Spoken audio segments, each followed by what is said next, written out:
cartas que falam do emocional, elas são essas aqui. Principalmente essas aqui. Não que as outras cartas não possam estar também inseridas no contexto emocional, mas essas cartas, elas gritam mais do emocional, elas trazem umas mensagens mais fortes em relação ao nosso emocional, tá? São essas aqui, ó, a carta do caixão, a carta da lua, a carta da criança e a carta do urso. Então, vamos lá. A carta da lua, a gente já sabe, né, que é a carta que mostra pra gente, opa, surgiu a lua, olha a emoção aí, vamos ver o que essa emoção tá dizendo, né? A carta da criança, ela é a carta que fala da nossa primeira infância e de tudo que ficou de trauma criado na primeira infância, que interfere de forma vibracional na nossa vida até hoje. Ah, Renata, eu tive uma vida maravilhosa quando criança, meus pais eram extremamente amorosos, eu era cercada de amor, carinho, não faltava nada, eu tinha uma vida de princesa, era tudo maravilhoso. Lindo, mas isso não quer dizer que essa criança não tenha ficado em sofrimento. Por quê? Primeiro, a gente precisa entender que a criança, ela enxerga e entende o mundo de uma forma diferente da forma como a gente enxerga, né? Para a criança, só existe no mundo o pai, a mãe e ela. Quando não existe o pai, é a mãe e ela. Quando não tem a mãe, é quem está cuidando e ela. Então, o mundo dela é limitado a esse núcleo próximo, tá? E para ela, tudo que acontece é responsabilidade dela. Se os pais estão felizes, é por causa dela. Se os pais estão tristes, é culpa dela. Então, quando você começa a entender esse padrão de entendimento da criança, você consegue entender por que criou-se, né, tantos traumas, mesmo que a infância, na sua percepção hoje de adulto, tenha sido algo tão maravilhoso. Vamos lá. Se essa criança assistiu uma briga entre os pais, uma discussão, não precisa ser tiro, porrada e bomba, não. Uma discussão entre os pais, em que a mãe, em algum momento, externou que a gravidez, ou o casamento, ou a família limitou ela de alguma forma, essa criança entende que ela é a responsável pela infelicidade da mãe. Que ela foi o motivo da mãe dela não estar feliz e ela se sente culpada. Criou um trauma, né? Criou um bloco energético, emocional. Tá lá. Aí essa criança foi crescendo, a vida, né, foi seguindo e tal. E essa mulher, hoje adulta, ela não sabe ser feliz, ela não consegue ser feliz. É aquela pessoa que encontra alguém bacana, a relação tá ficando, nossa, tá ótima, tá legal, tá apaixonada, e ela sente que o cara vai querer firmar um compromisso mais sério, uma coisa mais séria. E ela, naquela felicidade toda, de repente ela faz uma cagada e a relação vai embora. Do nada, assim. Aconteceu. Ela quer um emprego maravilhoso, o emprego dos sonhos, ela tem oportunidade de fazer a entrevista para esse emprego, ela é capacitada, ela está pronta para aquele cargo. Chega na hora da entrevista, ela trava. Não consegue o cargo. E assim vai. E assim vai. E ela fica sem saber por que ela era mais capacitada. Por que ela travou? O que deu? O que aconteceu? Ou então, às vezes, olha, que bizarro, isso acontece muito. Tá na entrevista e tal, tá para fazer a entrevista, o carro quebra. Ela não consegue chegar na entrevista. Alguma coisa, o universo conspira contra e aquilo não... Alguma coisa acontece e ela não consegue concretizar aquilo que ela tanto queria. Aí ela começa a entender, porque isso vai se repetindo na vida adulta toda. né? Até que ela pare e identifique. Gente, tem alguma coisa errada, não é possível. Toda vez que eu tô perto de conseguir algo que eu quero, algo acontece e a coisa escorre pelas minhas mãos e eu não consigo fazer. A coisa não vai para frente, não consigo. O que acontece? Qual é a causa? A causa primordial, né? Essa criança ficou com aquele trauma lá, se sente culpada em relação à felicidade da mãe. E se eu sinto culpa, eu não posso ser feliz. Como é que eu vou compensar aquele sentimento de culpa sendo feliz? Nunca que eu vou compensar aquilo. Porque se eu me sinto culpada, eu preciso fazer algo para compensar essa emoção. E para compensar, eu tenho que sofrer. Porque como é que eu vou ser feliz se eu tenho culpa, gente? Não vai ser feliz. Essa felicidade é impossível de ser concretizada. Então, o que eu tenho que fazer? Eu tenho que ir lá naquela criança, naquele bloqueio que foi criado, e limpar aquilo. Mas só o fato de você trazer para consciência já auxilia, você já consegue entender o que está acontecendo e você talvez consiga começar a eliminar um pouco esses efeitos. Essa foi só uma demonstração aqui do que o emocional é capaz de fazer. Agora me diga, você hoje, a mulher, né? Hoje com 30 e poucos anos, com a vida, com esses ciclos repetitivos de coisas que não consegue materializar, não consegue, tudo que vai trazer felicidade para ela não se materializa.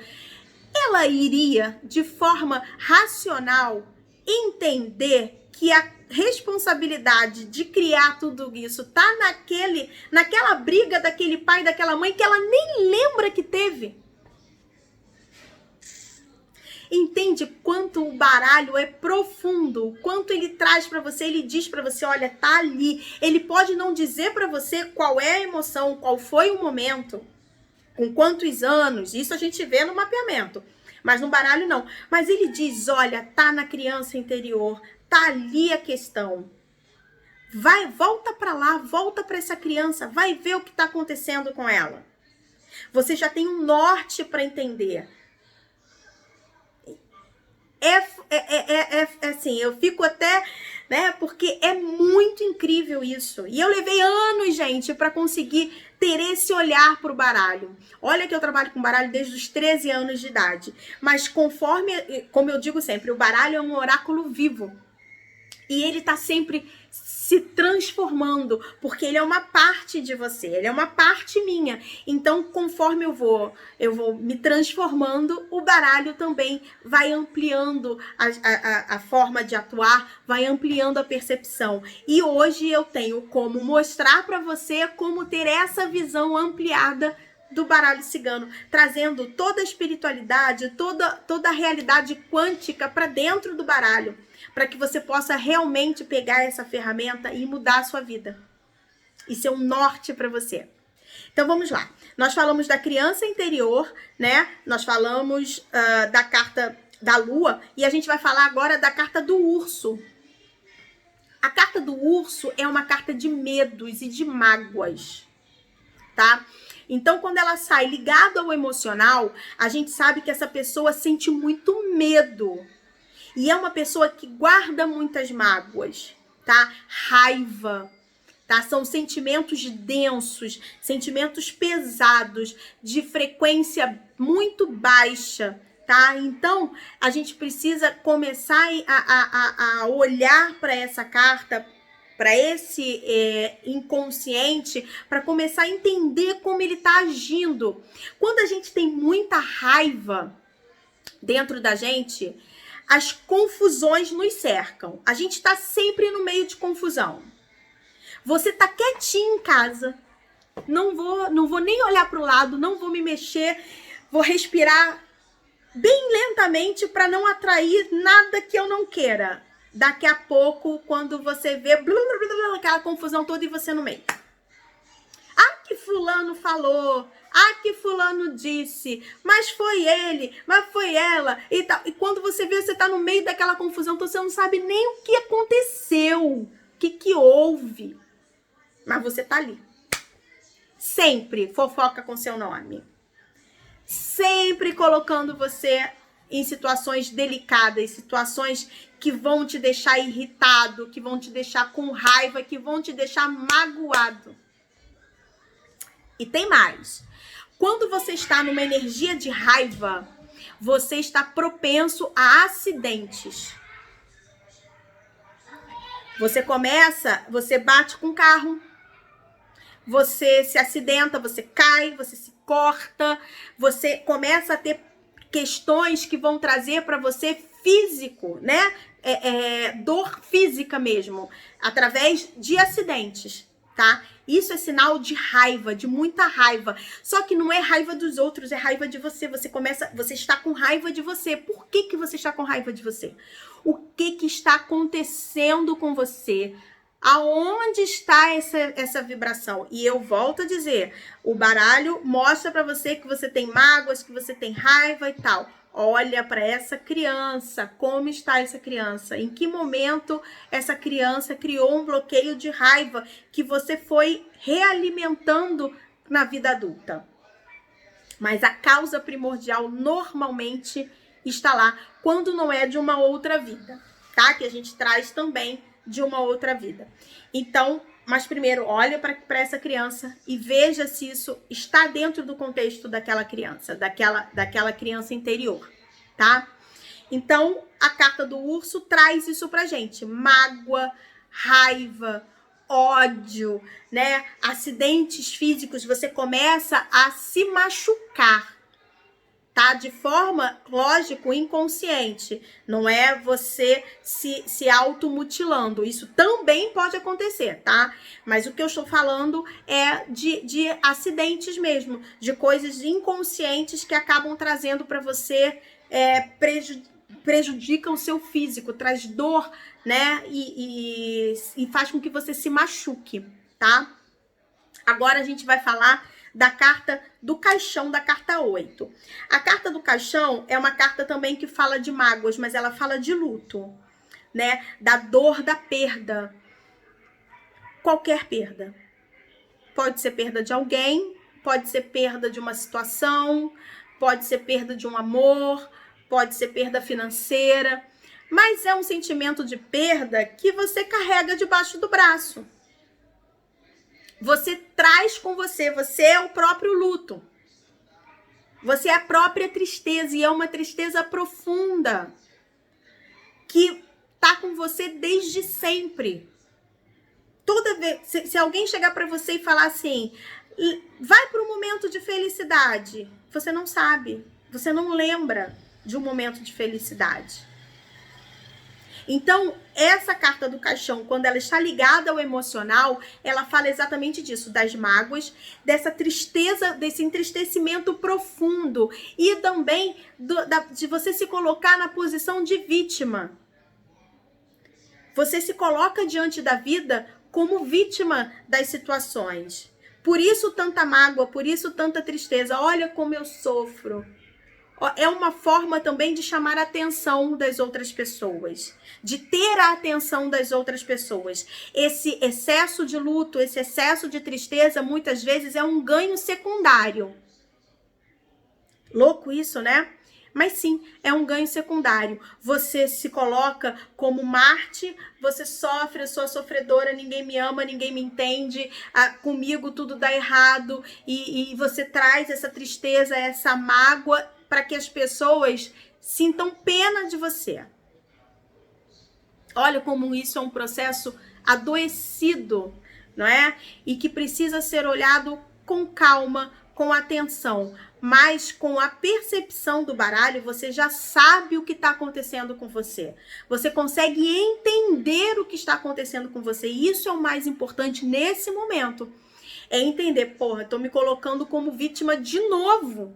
De novo, eu preciso assumir a responsabilidade da minha vida. Preciso assumir as cagadas que eu faço. Eu preciso assumir que toda essa merda que eu tô vivendo, fui eu que criei. E se eu criei, eu posso descriar, certo? Se eu fiz, eu posso desfazer.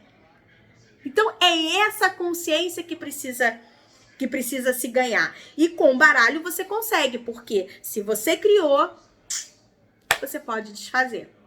Mas sem o ganho de consciência, isso jamais aconteceria. Porque você não teria essa consciência, você não teria essa visão de que você está criando. Entende? Então, olha o quanto é importante essa leitura, essa percepção. Agora, qualquer um pode ter essa percepção no baralho? Sim, qualquer pessoa. Não precisa ser espírita, se achar médium.